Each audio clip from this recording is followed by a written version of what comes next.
My name is Ann Blair, and I am a professor of history at Harvard University. And I've come to know and love RBS through their Mellon Fellowships in Critical Bibliography. The program started exactly 10 years ago in 2012-13, a wonderfully ambitious and innovative program to bring RBS courses into the experience of graduate students and young academics in a huge range of fields, of disciplines, whether it's literary or historical and well beyond. And it's just been a wildly successful program, and I'm so pleased to have been on the board since its inception. So the program involves choosing 20 fellows who come to Charlottesville for an induction weekend and get to know each other, get to know RBS, and especially get to know that spirit of collaboration that really infuses everything RBS does. And then to go back, often to their separate places, but keeping the spirit of community alive, obviously through digital means, also through conferences. They've organized panels at national conferences, but also their own conferences at their home institutions collaboratively. The program will seed small conferences with some funding matched by the institutions. So it's just been really a joy to watch this unfold. The RBS instructors aren't like regular academics. They bring an expertise from the book professionals, whether they're librarians or bookmaking experts, binders, printers, engravers, or book dealers or book collectors. And academics have a ton to learn from these people. And once you realize that, you can find these connections through RBS, but also elsewhere. Most universities actually are home to people with a variety of expertises that don't show up in the course catalog or course offerings. And so I think the great genius of RBS has been to tap this kind of expertise in their courses, obviously, but then also through this program to bring it into the academic world.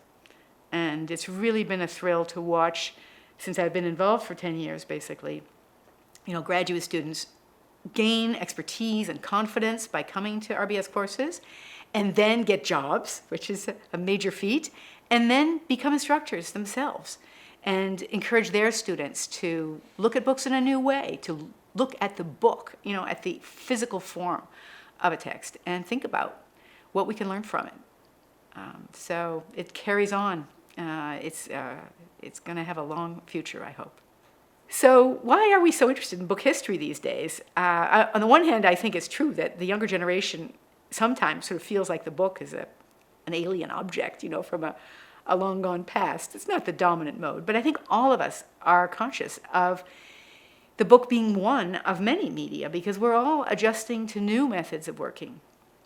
And it makes us more conscious of what we'd call the affordances of the book, the things it makes easier, the things it makes harder, compared to digital, for example. We could also compare it to manuscript or orality, of course. And it's, elements of the book have a huge history, whether it's, why there is the icon for save is a 3.5-inch diskette, which is, of course, a long gone format, or why a CC on an email means including them, or why we use the words lowercase and uppercase, or why Bibles are typically printed in 2 columns. And each of those cultural patterns dates back, has a past, either a few decades or a few hundred years. And, the field of illuminating our current practices and the legacy of the past is very exciting to the students I have, typically. It opens their eyes to things they'd never really asked about. And every time I teach a course, to undergrads, I hope I spark a few careers, a few passions who will become, book professionals or at least book lovers. I co-taught with David Hall, emeritus professor at Harvard Divinity School, and really one of the founding academics of book history as an academic field. Which dates back to, say, the 80s, when Robert Darnton wrote an important article, What is Book History? What is the history of books, actually? So together we taught this course called Book Production and Social Practice in Europe and America, early modern Europe and America. And it was a great experience. For me, obviously, we had a terrific group of students, about 12. We did it twice, 2 years in a row. And actually, I just heard a talk by one of the alums of the course. So many of them are doing great.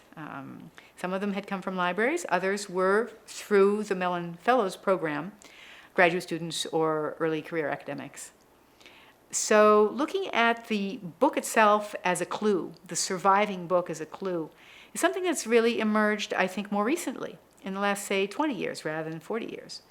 So it's fascinating to watch how the discipline has evolved, and I'm sure it will continue to evolve. I think some of the very cool things being done now are scientific approaches, DNA analysis of the kind of parchment, vellum on which a manuscript is written, or measuring sweat and dust and so forth on even a paper book.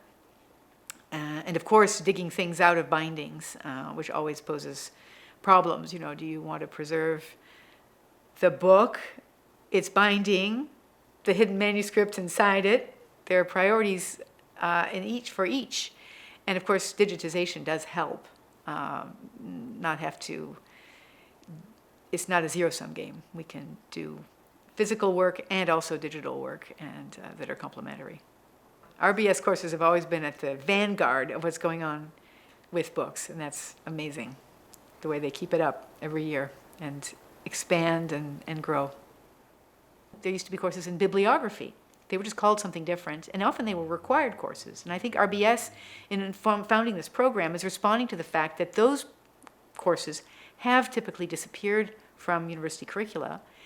And what's come instead is book history courses, which can be more or less materially based, but at least share the idea with students that the physical object is worthy of study. And with that, then they should turn to specialized schools like RBS, where they can come, in the summer and often with special funding to really dig deeply into the expertise that's out there.